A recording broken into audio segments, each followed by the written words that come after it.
Jared Polin, FroKnowsPhoto.com.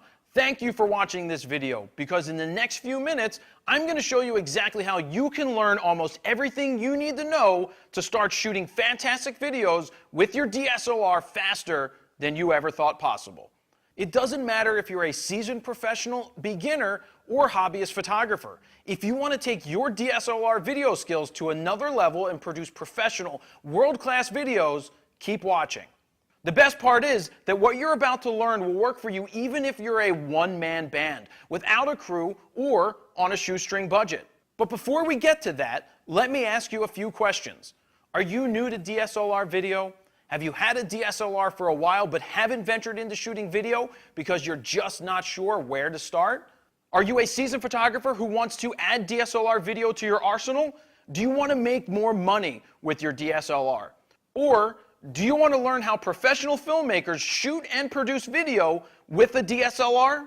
If you answered yes to any of those questions, then you're in luck, because I've teamed up with award-winning filmmaker Todd Wolfe to finally create a solution to learn exactly how to shoot and produce breathtaking video with your DSLR in a matter of days.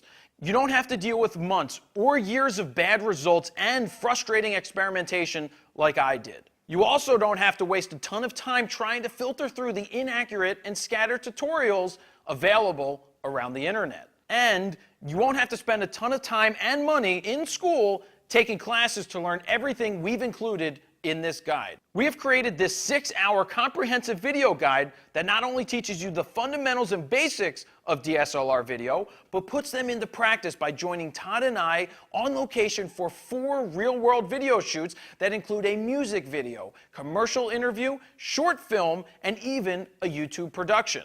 But what's great is that this guide isn't the stiff, boring, and useless training you've seen on other websites and in college courses or books. We do it in a fun and informative way. And after you watch this guide, you'll have all of the knowledge you need to start shooting impressive DSLR video today. But why wait? Let me give you some free tips right now, straight from the guide. Enjoy. Yellow ball. I got the yellow ball. Oh, all right. I think I ate the most balls there. So why are we using Hungry Hippos to demonstrate anything? Well, we're going to get into frame rate. Our cameras have the ability to be set at different frame rates, and that's what Todd's going to explain. So what are the different frame rates we're going to be working with? The general frame rates that everybody's going to find in their cameras is 24 frames per second, 30 frames per second, and 60 frames per second. So what you're saying is that at 24 frames, we have literally 24 individual still images, and 30, there's 60 still frames that all make up the video? That's exactly right. So what is that giving us? 24 frames per second is going to give you that cinematic film look. It's going to give you a motion blur. We've all grown up watching movies shot at 24 frames per second, and a lot of guys tend to gravitate towards 24 frames just to imitate that look. So that gives you a certain look that may be good for one thing, but maybe 30 is better for something else. 30 frames is going to give us a more realistic look. There's actually more frames there, capturing more action, but it's going to give you that video look. So what are we going to do here to demonstrate? We're going to stick with that cinematic movie-like look. So 24 frames per second is where we're going to live on all these examples. The only thing we're going to change is the shutter speed. So let's start off with this 1/50th of a second and see what that looks like. What we're going to do here is show you how shutter speed affects what's going on in the image. We're going to use a metronome, so we have something that's constant and moving. We've already locked in the settings for the camera, because all we're focusing in on right here is what's going to happen when we change the shutter speed. All right, let's see what happens with this metronome as an example. All right, and we're rolling and action. Now this is a very pleasing image. This is that cinematic look we were talking about. Great place to be. This looks all right. What's going to happen if we slow it down to a 30th of a second? Let's see what it looks like. So we're down to 1/30th, and we're recording. Now what's going to happen here is we're just picking up more of that motion blur. Not a terrible thing, but it's definitely something to be aware of if you push it down that far. So we've shown you a lot of different lights that you can use for your setups, but we haven't shown an actual setup, and Todd's going to tell us about a simple one right here. We're going to do a classic setup called a 3-point lighting scheme. It's got your key, it's got your fill, and it's got your hair light.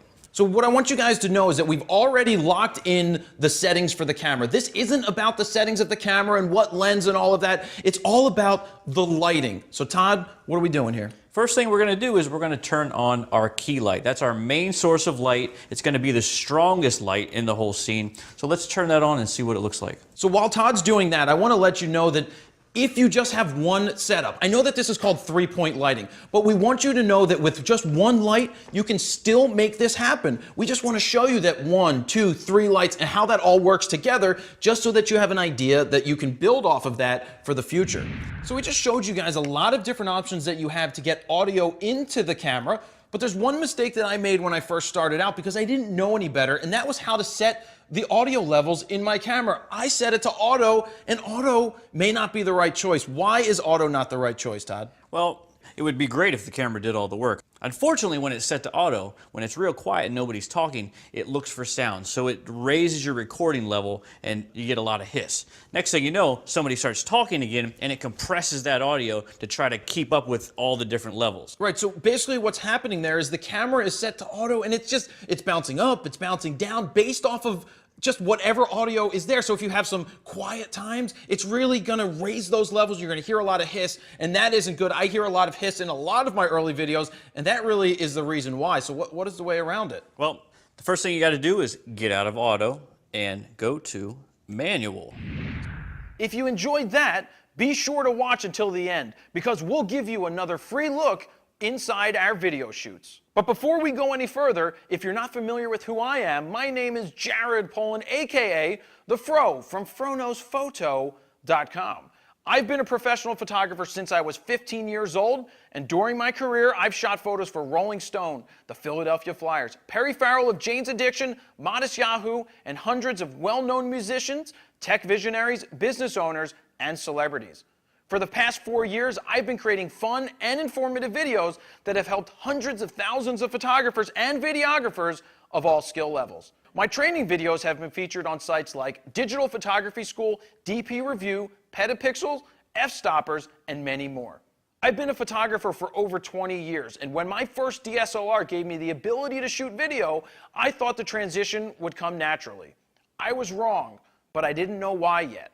At first, I thought shooting video was easy. I set up the camera, set my exposure exactly how I would set it if I were taking a still, and then press the record button. Little did I know, I wasn't even close to doing things properly. I didn't know what a frame rate was and why it was important. I didn't understand that the exposure triangle was totally different for video, and I had no idea how important audio was. I quickly discovered that photography and videography are completely different animals, and just because you're proficient at one doesn't mean you're proficient at the other, which I found out the hard way. Here are some questions I had. How should the different settings be used for the look or style I want?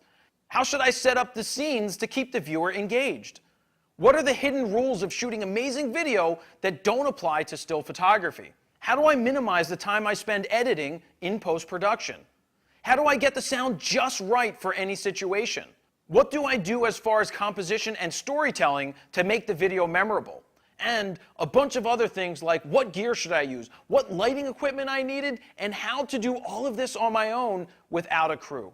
I tried reading articles and watching videos from around the internet, but the information out there is scattered and often low quality. It made learning how to do it professionally on my own nearly impossible.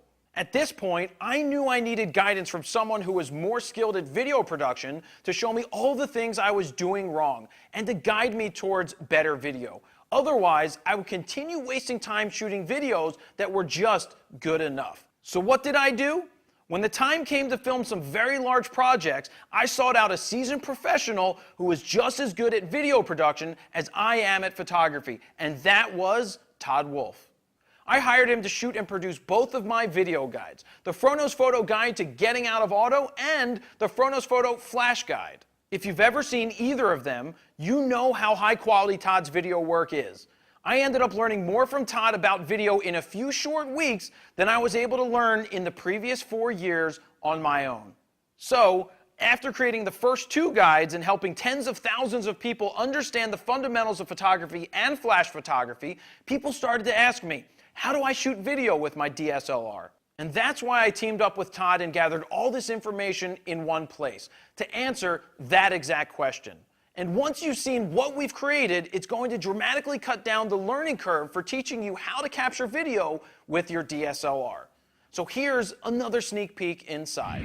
So we're out on location at a bowling alley, and not only are we going to do something pretty cool, but I have my bowling shoes on because I'm ready to bowl. But Todd, what are we really here to do? We are here to shoot an EPK, which is an electronic press kit. So this could be for any corporate client, any business out there, and a great way to make a couple bucks. Mr. Dave Leno back here, he's an avid bowler. He's looking for an EPK to help promote himself and how knowledgeable he is. Sure, and another thing that an EPK can be used for musicians, for any business owner. You're telling the story of what they do in an easily consumable piece of content that they can put anywhere and use it pretty much as an advertisement. So you have the clipboard here. What are we talking about? I got a clipboard here. I have got a shot list first and foremost. Last night I kind of just thought out everything I want to get. Not cutting off creativity whatsoever. We're going to be inspired while we're here to do some extra things, but at least I've got a roadmap and I'm not going to miss critical things. Yeah, remember when we talked about pre-production? That's what you have to do to prepare yourself. Todd, what are some more rules we're going to get into? Well, some good things I want to talk about now are coverage and the almighty 180 rule. Now, this 180 rule is something that I just ruined at the very beginning, but it's something that I made the mistake once, and it never happens again. So that's why we're here to show you the examples to see what a good use of the 180 rule is and what it looks like if we break it. So let me just give you the basics. We've got a camera above us here, and between the two characters, there's an axis between us. There's an eye line between us. We don't want to cross that eye line with our camera. We want everything to be on one side or the other. Right now, we've got all of our cameras on this side. That's generally where you want to keep them. It helps the audience understand where things are relative to one another. Now, if we cross that line, which we will show an example of, it will disorient the audience. Can you break the rule? Absolutely. But know the rules, and then you can break them. All right, Todd, I see you have the slider set up. What is going on here? Well, I'm going to come in here for a two-shot. Kind of tried to fake it here when I swung it around. I think that'll give me good movement to come into this shot, but this is going to give us a really cool effect while getting both of them in one shot. So go over the two-shot again. Two-shot is, obviously, we've got two folks here that we're going to get in the same frame at the same time. This isn't singles. This is a two-shot. So we referred to dirty and clean and before, but in this case, it would be clean, except I decided to grab some glasses from behind the bar, stack them here, so I put a nice foreground element as I'm sliding back and forth, and it's going to look really cool. So before we can get to shoot, we had the scratch audio coming from the camera before on the first shot. But now that we're in a two-shot, what are we doing to get better audio? Well, now that I'm tighter, I actually was able to rig my Rode mic here on a boom pole over top of them. It's not going to be the best sound right now, but it's the best for the shot I'm doing right now. It's not pointing at either one of them directly, so it's going to get a little bit of both of them pretty good, but not the best. Where I'm going to get the best sound is when I go in for close-ups. So what's the lighting setup that we have right now? Well, the bulbs we have are daylight, and our cameras are set to daylight. Under the daylight setting, you've got your cloudy and you've got your shady. That's just a variation of the daylight. So as of right now, our whites are white. Right, so if we popped up this white card, we would see that everything should be pretty white. Mm-hmm. Absolutely. Now, we also have some other variations in here. We've got some tungsten bulbs in here. So let's switch to tungsten so we can kind of show what's going to happen while we're still in daylight settings on the camera. Sure. Boom. So we are awash in a beautiful orange glow. Right, so basically what switched here is we just changed the light to tungsten balanced light, but left the camera set to the daylight white balance. So what would we do here to get the proper white balance? I mean, we have tungsten lights on now, so we should switch our camera to tungsten. All right, so let's do that. All right. So there's another look inside. To sum it up, we're going to give you all the tools and fundamentals you need to go out into the world today and create amazing video content with your DSLR. There are a lot of misconceptions about what's necessary to shoot DSLR video. Like, I need a top-of-the-line DSLR camera and lots of expensive equipment to shoot quality video. Not true. In fact, on set, Todd used an entry-level DSLR camera to film his real-world shoots. People will also tell you that DSLR video is so complicated that the only way to learn is to go to college and spend tens of thousands of dollars on tuition and years of your time. This is also not true. We've taken our years of real-world experience and condensed it down into a 6-hour comprehensive video guide that won't cost you thousands of dollars. Lastly, the biggest misconception of all is that you need a big crew to shoot quality DSLR video. This is absolutely not the case. That is why we structured this guide to show you that you can do this on your own as a one-man band. When we say you can be a one-man band, we really mean that you can do it all. You'll be able to set up any camera, lock in your settings, set up the lights, shoot the video, record the audio, add dimension with camera movement, direct the whole thing, and much more. Todd and I both wish we had a guide like this when we first started shooting DSLR video. It would have saved us a lot of money and years of frustration. It doesn't matter if you want to shoot videos of your kids, interviews, weddings, your own YouTube videos, movies, anything. Even if you want to make money, we've got you covered. In this guide, we pull back the curtains and not only teach you everything you need to know, we also take you on set so you can see how it all works as we're shooting video in the real world. You'll literally be able to see our exact camera settings, equipment setup, lighting, all of it. I really mean it when I say that anyone can shoot stunning DSLR video with any budget and any skill level. This course is a no-holds-barred, all-access pass to Todd and my expertise. We seriously hold nothing back. It's like having us as your personal mentor at a fraction of the price. Better yet, you can watch these videos over and over again.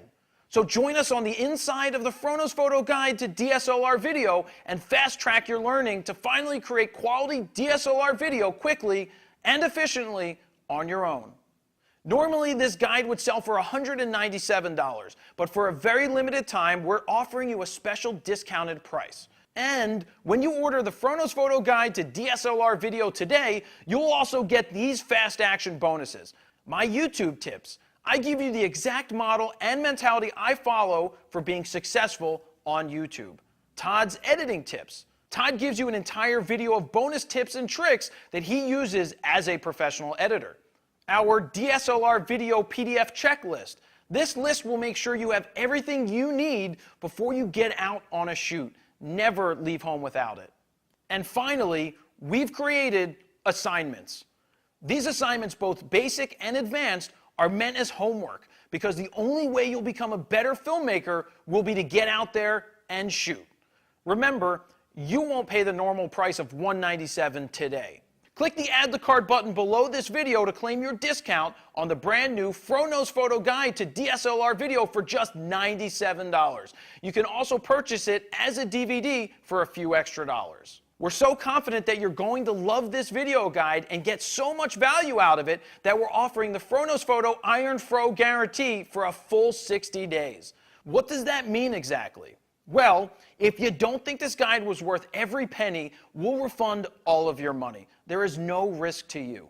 That's how confident we are that this guide is going to accelerate your DSLR video skills faster than you ever thought possible.